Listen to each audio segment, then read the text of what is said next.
नमस्कार दोस्तों, कैसे हैं आप। उम्मीद करता हूँ बहुत बढ़िया होंगे।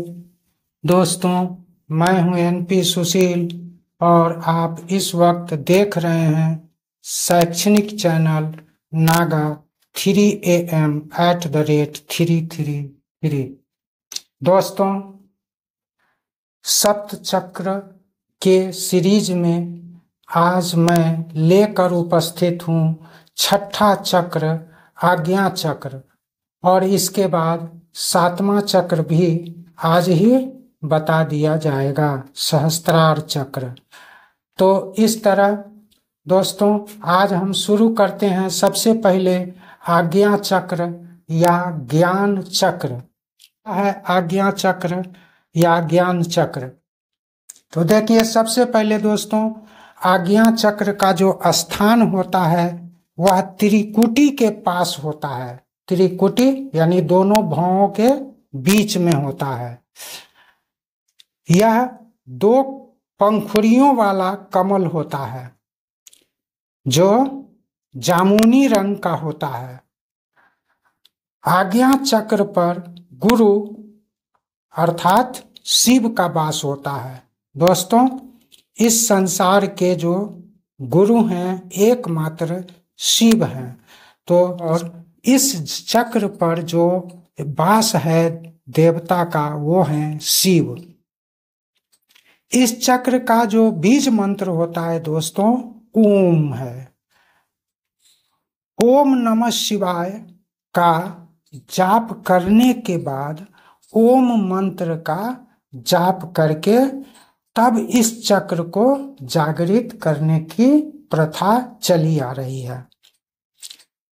आज्ञा चक्र को छठी इंद्रियां भी कहा जाता है दोस्तों, यानी जिसका आज्ञा चक्र अगर जागृत हो गया तो छठी इंद्रियां उनका खुल जाता है। इसलिए आज्ञा चक्र को जागृत करना बहुत जरूरी है।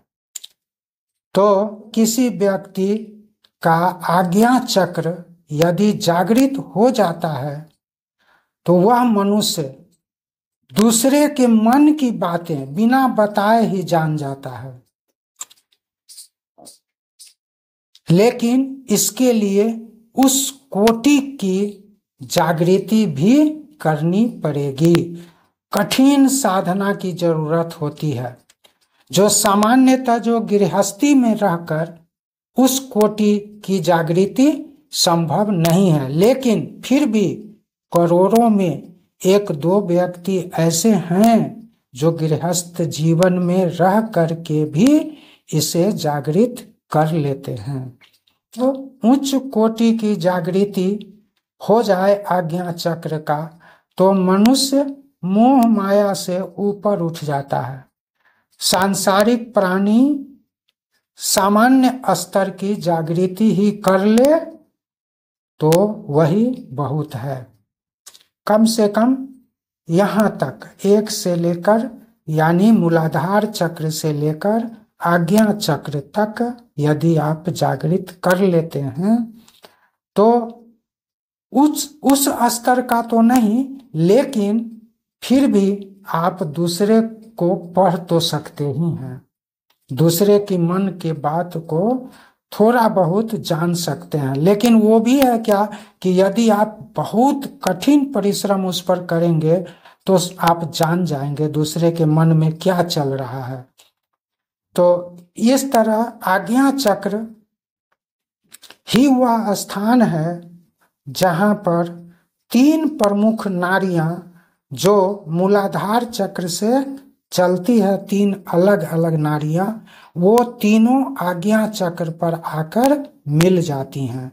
वो कौन सी तीन नारियां हैं? तो पहला है चंद्र नारी जिसे ईरा कहते हैं, दूसरा है सूर्य नारी जिसे पिंगला कहते हैं, और तीसरा है केंद्रीय नारी जिसे सुषुम्ना कहते हैं। ये तीनों आज्ञा चक्र पर आकर मिल जाती हैं।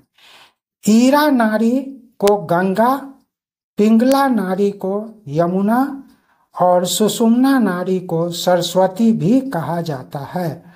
तो जब तीनों मिलती हैं तो उस स्थान को हम त्रिवेणी कहते हैं। तो यही है त्रिवेणी, गंगा, यमुना और सरस्वती का यहाँ पर मिलन होता है। वो कौन सा चक्र है? वो है आज्ञा चक्र। तो दोस्तों, आज्ञा चक्र जब आदमी का विकृत रहता है तो उसका क्या लक्षण है, इसको हम जानते हैं। इस चक्र के विकृत रहने पर मनुष्य सदा तनावग्रस्त रहता है, चिंता में रहेगा, परेशानी, अवसाद, इस सब तरह का रोग मनुष्य में घर कर जाता है। प्रभावित जो व्यक्ति होंगे उनमें भावनात्मक कमी, रचनात्मक कार्यों में मन नहीं लगना, पढ़ाई लिखाई में मन नहीं लगना, एकाग्रता की कमी, ये सब दुर्गुण उत्पन्न हो जाता है। आज्ञा चक्र विकृत हो जाने के बाद व्यक्ति सही निर्णय ले ही नहीं पाता है। इस चक्र को संतुलित रखना बहुत जरूरी है। इसलिए दोस्तों, अब आप जब आज्ञा चक्र जान जाएंगे तो अब इसके बाद आप सभी चक्रों को एक साथ प्रतिदिन रिकॉर्डिंग करके और तब जागृत करना शुरू करेंगे। और जो सहस्त्रार चक्र है, अंतिम जो क्राउन चक्र भी कहलाता है, उसको जागृत करने की जरूरत है नहीं, वो यूं ही हो जाता है। जब आपका ये 6 चक्र जागृत रहेगा तो सहस्त्रार चक्र अपने आप जागृत हो ही जाता है, उसको करने की जरूरत नहीं है, वो सर्वसाधारण के लिए है भी नहीं। तो चलते हैं दोस्तों कि आज्ञा चक्र को जागृत करने की विधि क्या है। तो इसके लिए आपको क्या करना होगा कि सूर्योदय से पहले स्नान वगैरह कर लें, धुला हुआ कपड़ा, साफ कपड़ा धारण कर लें, आसनी पर बैठ जाएं, अपने सामने एक जलपात्र में पीने वाला पानी रख लें और उसका ढक्कन बंद नहीं करेंगे, खुला रहेगा। कोशिश करें कि पूरब मुख बैठें और यदि वो संभव नहीं हो तो फिर उत्तर मुख बैठें, दक्षिण और पश्चिम मुख करके नहीं बैठना है। अपने रीढ़ की हड्डी को बिल्कुल सीधी कर लें, रिसीविंग मोड में ले आवें। 3 मिनट तक नाड़ी शोधन कर लें, जो मूलाधार चक्र में बताया गया था। उसके बाद आंखें बंद कर लें और अपना ध्यान अब नासिकाओं पर ले जाएं, नाक के पास। नासिका 2 होते हैं ना, तो दक्षिणावर्ती, उत्तरावर्ती, बाईं तरफ और दाईं तरफ 2 नासिकाएं होती हैं। तो आपको नासिका के पास अपना ध्यान ले जाना है।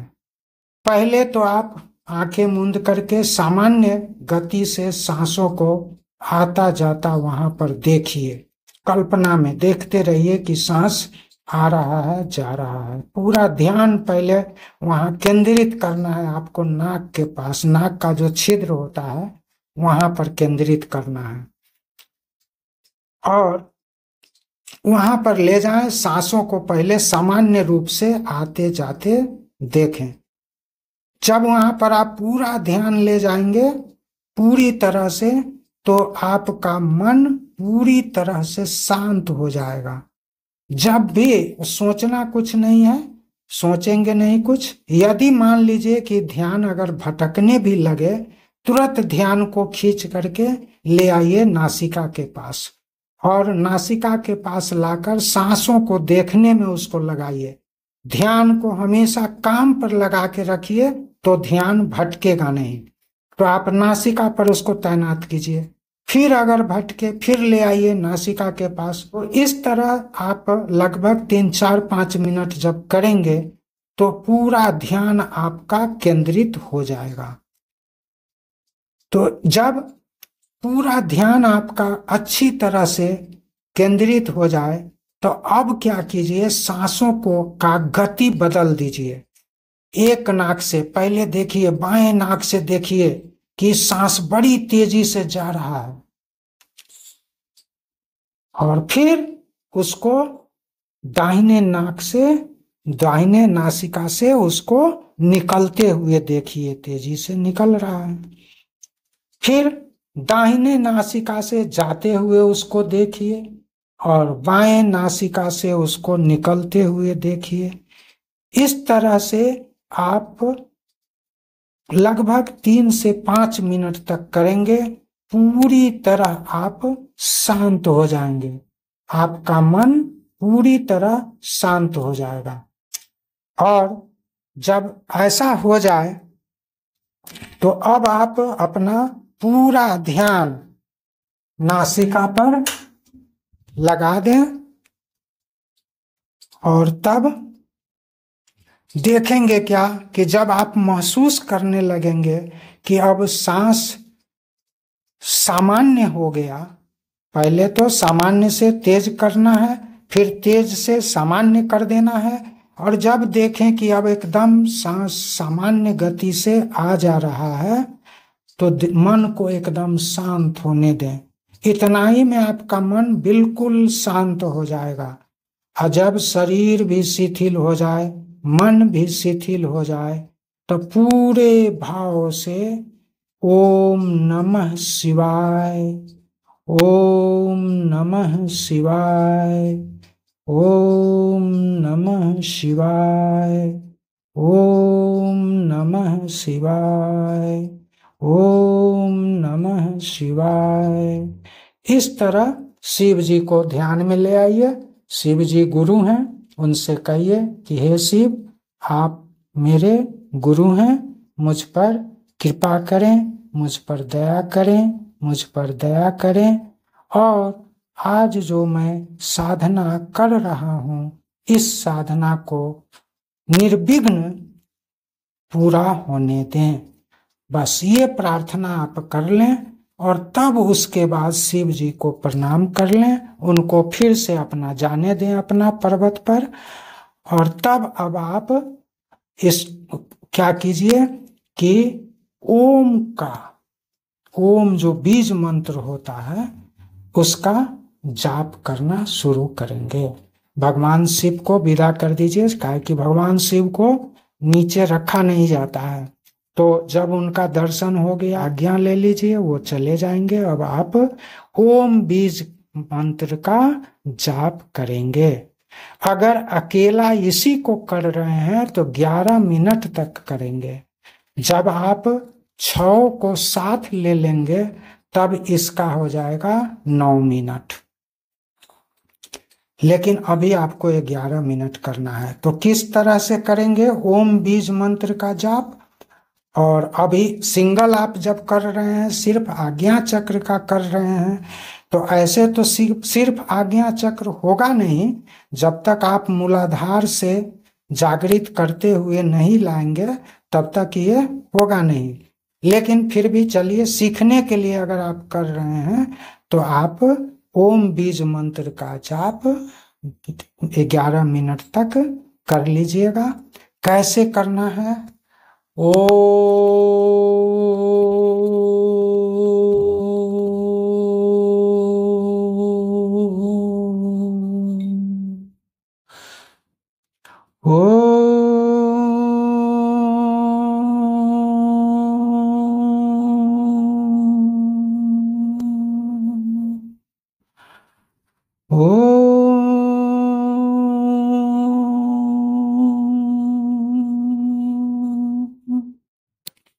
इस तरह आप 11 मिनट तक जाप कर लेंगे।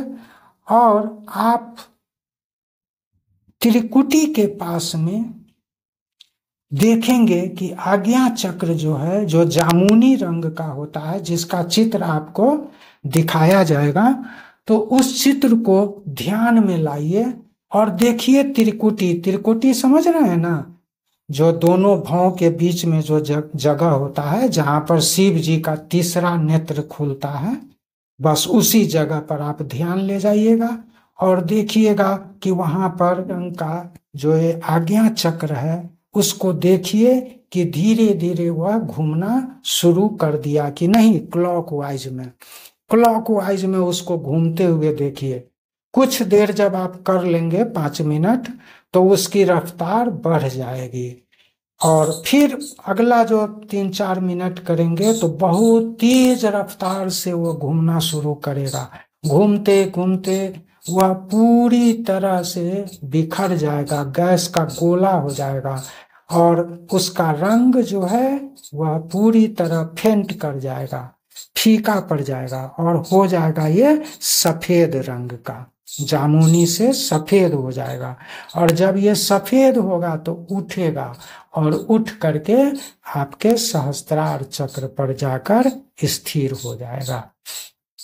तो जब भी हम किसी भी बीज मंत्र का शुरू करते हैं तो सबसे पहले मूलाधार से, जब भी हम बीज मंत्र शुरू करते हैं तो आप एक चीज गौर किए होइएगा कि जितना भी बीज मंत्र है वो ओम पर ही आधारित है ना। लम, वम, रम, हम, ये सब देख रहे हैं ना, सब ओम पर ही आधारित है। तो इसी अंत में जाकर ओम पर खत्म हो जाता है। तो और होता क्या रहता है बीच में, जब आप एक साथ करते हैं पूरे चक्र को तो ये बहुत अच्छा होता है। लेकिन पहले आपको सिंगल सिंगल थोड़ा सा कर लेना चाहिए। 10 दिन 11 दिन कर लीजिए, सिंगल सिंगल सबको कर लीजिए कि अभ्यास हो जाए। और तब उसके बाद आप व्हाट्सएप में अपने जा करके और रिकॉर्डिंग कर लीजिए, टाइम देख देख करके मंत्र को। उसका आज फार्मूला फिर बता देंगे कि कितना कितना मिनट का कौन करना रहता है, और रिकॉर्डिंग कर लीजिए और बस पूरे ध्यान से आप करते जाइए। जब सबको इकट्ठा करेंगे, एक साथ करेंगे, तो इतना तरह तरह का नहीं करना है आपको, तब एक अलग विधि हो जाएगा। लेकिन पहले हम तो देंगे ये सुझाव कि आप इंडिविजुअली एक एक कर को आप करते चले जाइए। मूलाधार कीजिए, स्वाधिष्ठान कीजिए, मणिपुरम कीजिए, इस तरह से आप सबको एक एक करके पहले कर लीजिए। 5 ही दिन कीजिए, लेकिन एक एक करके। ऐसा करने से क्या होता है कि मंत्र भी याद हो जाता है, और एक अपना आप पहले शेड्यूल बना लेते हैं, फिक्स कर लेते हैं कि हाँ इतना समय हमको इस पर देना है। तो सिंगल सिंगल से पहले स्टार्ट करते हैं। मैं भी जब किया था इसको तो पहले सिंगल सिंगल किए थे, 11-11 दिन सबका किए, उसके बाद सबको ज्वाइंट कर दिए, तो बहुत आसानी से हो जाता है। और जब भी आप ईयरफोन लगा करके करेंगे, जब सभी बीज मंत्र को बांट लेंगे अलग अलग समय पर, ईयरफोन लगा करके करेंगे, बहुत अच्छा रहता है। और इतना आप पीसफुल हो जाएंगे, हर काम में आपको मन लगने लगेगा, स्वस्थ रहने न लगेंगे, आप फिट हो जाएंगे ना, पूरी तरह फिट हो जाएंगे, कोई व्याधि आपके अंदर नहीं होगी, सब कुछ पूरा शरीर एकदम अच्छी तरह काम करने लगेगा। तो जो भी काम आप करेंगे उसमें खूब मन लगेगा। जो भी काम करते हैं अच्छी तरह से, खूब नींद आएगी। अगर नींद नहीं आती है तो नींद खूब आएगी जब सोने जाइएगा, ऐसे नहीं दिन भर नहीं, जब आप सोने जाइएगा, बिछावन पर जाइएगा। होता है ना, बहुत से लोग क्या करते हैं कि 1-1 घंटा मोबाइल देखते रहते हैं, वो सब कुछ नहीं। आप बिछावन पर जाइए, नींद आ जाएगी। और जो आप टाइम फिक्स कीजिएगा 3:20, 4:20, जो भी, उस समय अपने आप नींद खुलने लगेगा। तो बहुत फायदा करता है दोस्तों, बहुत अच्छी चीज है ये। जो है कर लेने से क्या होता है कि डॉक्टर के यहाँ जो प्रतिदिन जाना पड़ता है वो उससे आप निजात पा जाइएगा, छुटकारा मिल जाएगा, बिल्कुल स्वस्थ रहेंगे, डॉक्टर के पास जाना ही नहीं पड़ेगा। तो ये जो जाप आपको करना है ओम बीज मंत्र का, ये आपको 42 दिन तक करना है। लेकिन अगर आप सोच लिए हैं कि नहीं हमको तुरंत सबको साथ करना है, जो लोग ऐसा डिसाइड कर लिए हैं कि सबको साथ करना है, वो 10-11 दिन करके आदत बना लेंगे, और उसके बाद आप सबको ज्वाइंट कर लेंगे। 3 मिनट का बीज मंत्र आप रिकॉर्डिंग कर लेंगे मूलाधार चक्र का, फिर 3 मिनट का स्वाधिष्ठान चक्र का, उसके बाद आप 4 मिनट का कर लेंगे मणिपुरम चक्र का, उसके बाद 5 मिनट का कर लेंगे अनाहत चक्र का, उसके बाद 7 मिनट का आप कर लेंगे विशुद्धि का, उसके बाद 9 मिनट का आप कर लेंगे आज्ञा चक्र का। तो इस तरह से इसका रूल है, आपको मोबाइल पर दिखाया भी जाएगा। जितना का रूल रहेगा ना उतना उतना आप इसको कर लीजिएगा, लेकिन सिंगल सिंगल पहले कर लीजिए, बहुत अच्छा रहता है, एक प्रैक्टिस हो जाता है। और जो जितना है ना कि एक बार अगर आप कीजिएगा तो पूरा ध्यान केंद्रित करना थोड़ा कठिन हो जाता है, लेकिन जब आप सिंगल सिंगल कर करके आदत बना लिए रहते हैं तब उसके बाद ये बिल्कुल आसान हो जाता है। तो इस तब आप कीजिए, बहुत अच्छा है। और प्रतिदिन पानी जरूर, जल जो पीते हैं आप एक जग में रखिएगा, लोटा जग जो भी आप पात्र रखिए, कोई बात नहीं है, उस पात्र का मुंह खुला हुआ रखिएगा, ताकि जो आप मंत्र का उच्चारण करेंगे उससे वह जल उपचारित हो जाएगा और पूरा एक्टिवेटेड पानी वाटर रहेगा। और उसी जल को अब 24 घंटा आप पीजिए, खत्म नहीं होने, जब खत्म होने लगे फिर थोड़ा मिला लीजिए, एक अपना अलग बना लीजिए। ऐसे पूरे परिवार के लोग अगर पिए तो उनको भी फायदा करेगा, तो पूरा जल पात्रे में मिला दीजिए। इस तरह से जो है आप इसको करेंगे दोस्तों, बीज मंत्र का। और जब आप देखेंगे कि आपका आज्ञा चक्र उठ करके सहस्त्रार में जा करके मिल गया है, तब आप बीज मंत्र का जाप छोड़ देंगे। अगर आप सिंगल करना चाहते हैं इसको तो 42 दिनों तक आप करेंगे, पूरा शरीर हर चीज से आप बिल्कुल स्वस्थ हो जाएंगे। इसके बाद आप अपने गुरु शिव को फिर से प्रणाम करें, उनसे आशीर्वाद लें और उनका आभार व्यक्त करें कि हे गुरु, हे शिव गुरु, आपकी कृपा से आज का मेरा ये साधना पूर्ण हो गया, मुझे आशीर्वाद दें। और इस तरह प्रणाम करके और तब आप जो है इसको समाप्त करेंगे। तो दोस्तों आज मैं आपको आज्ञा चक्र के बारे में सब कुछ बता दिया। और जब आप इस चक्र को जागृत कर लेंगे तो जो भी साधक हैं उनका हर तरह से विकास शुरू हो जाएगा, कोई भी व्यवधान आपके मार्ग में टिकेगा ही नहीं, आप पूरी तरह एक्टिवेटेड रहेंगे। आज्ञा चक्र जब जागृत हो जाता है तो मनुष्य में एक विशेष प्रकार का चुंबकीय ऊर्जा आ जाता है। हर साधक हैं उनके अंदर एक चुंबकीय ऊर्जा आ जाता है, और अब उसके मार्ग में किसी भी तरह का कोई भी रुकावट आता ही नहीं है। उसके सारे शत्रु अपने आप शांत हो जाते हैं, जो भी व्यवधान उनके मार्ग में रहता है, अंदर में उनके खुद में जो दुर्गुण रहता है, ये सब खुद ही भाग जाते हैं।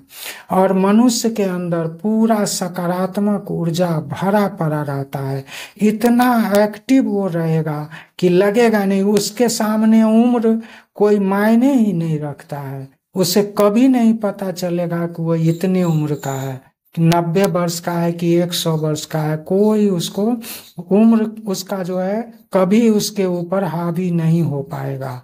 तो इस तरह दोस्तों जो मूलाधार चक्र से 3 पवित्र नारियां निकली थी, ईरा, पिंगला, सुषुम्ना, उसको आज ले करके आप आज्ञा चक्र पर उनका संगम करा दिए हैं। और जब तीनों नारियों का संगम यहाँ हो गया तो फिर त्रिवेणी का निर्माण भी आप कर दिए। और जब त्रिवेणी बन गया तो अब सभी देव शक्तियां जो हैं, पूरी ब्रह्मांडीय शक्तियां जो हैं, और ये जो आपकी 6ठी इंद्रियां हैं, ये सभी खुल जाएंगे। आप अगर ध्यान में रहेंगे तो कभी कभी तो जब साथ में छौ को करते हैं तो कभी कभी आप ध्यान में देखेंगे क्या कि ये तीनों नाड़ियां में से तेज प्रकाश पुंज निकला और निकल करके सीधे आपके त्रिकुटी के पास आया और बाहर निकल गया और एक रोशनी दिया। ऐसा आप महसूस करने लगेंगे जैसे शिव जी का जो त्रिनेत्र खुलता है तो कैसे हो जाता है रोशनी, इस तरह आपको लगेगा कि वहां से कुछ खुला, यानी छठी इंद्रियां आपका खुल गया। और जो आदमी इतना कर लेगा उसके रास्ते में किसी भी तरह का कोई भी रुकावट नहीं आएगा। जो काम करेगा वहां वो सफल होकर के ही रहेगा, क्योंकि देवताओं का, ब्रह्मांडीय शक्तियों का, अरे गुरु शिव का आशीर्वाद हमारे साथ होता है, इसलिए हमारे काम में कोई रुकावट आ ही नहीं सकता है। तो दोस्तों ये हो गया आज आज्ञा चक्र। अब थोड़ा सा हम सहस्त्रार चक्र के बारे में, क्राउन चक्र के बारे में सिर्फ बता देते हैं। इसके लिए करना तो कुछ नहीं है, क्योंकि जो बीज मंत्र आप वहां पढ़े हैं, जो देवता वहां थे, सब यहाँ पर ही हैं। तो सिर्फ इसके बारे में थोड़ा सा जान लीजिए।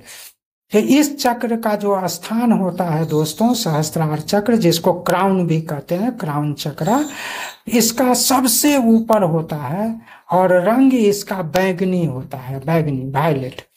यह 1000 पंखुड़ियों वाले कमल की आकृति का होता है और इसके जो देवता हैं भगवान शिव वहां पर विराजमान रहते हैं। इस चक्र के वही स्वामी हैं और इसीलिए इस चक्र का बीज मंत्र ओम ही है। इस चक्र को जब नीचे के सभी 6 चक्र अगर आप जागृत कर लिए हैं तो ये चक्र स्वतः हो जाता है आपके लिए ही।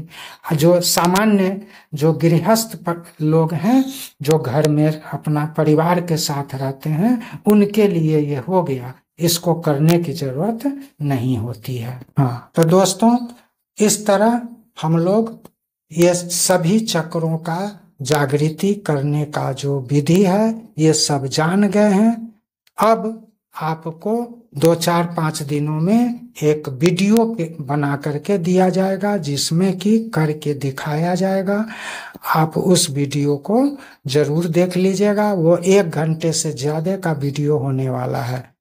तब तक इस पर अभी कोई दूसरा नया वीडियो आएगा। आप हर वीडियो को देखिए। हर व्यक्ति के लिए यह चैनल बहुत ही ज्ञानवर्धक रहता है। और जो भी, मैं बार बार कहता हूँ कि जो भी व्यक्ति अगर इस चैनल से जुड़ा रह गया, हर वीडियो को देखा, हर वीडियो से वह कुछ न कुछ सीखेगा जरूर और उसका जीवन सफल होगा। वह लाइफ में किसी भी उम्र में क्यों न हो, चाहे वह 80 वर्ष 90 वर्ष का क्यों न हो, उसका जीवन सफल हो जाएगा अगर वो व्यक्ति इसको देखे, कुछ करे तो सफल होना है। तो दोस्तों अगर वीडियो आज का पसंद आया हो तो वीडियो को लाइक कर लीजिएगा, दोस्तों में शेयर भी कर दीजिए, थोड़ा दोस्तों को भी बताइए ये सब चीज, और कमेंट अगर इच्छा हो तो कर दीजिएगा। और अभी तक यदि आप इस चैनल को सब्सक्राइब नहीं किए हैं तो सब्सक्राइब कर लीजिए, ये बहुत जरूरी है। तो फिर मिलते हैं दोस्तों नए वीडियो के साथ। तब तक के लिए नमस्कार, जय हिंद, जय भारत।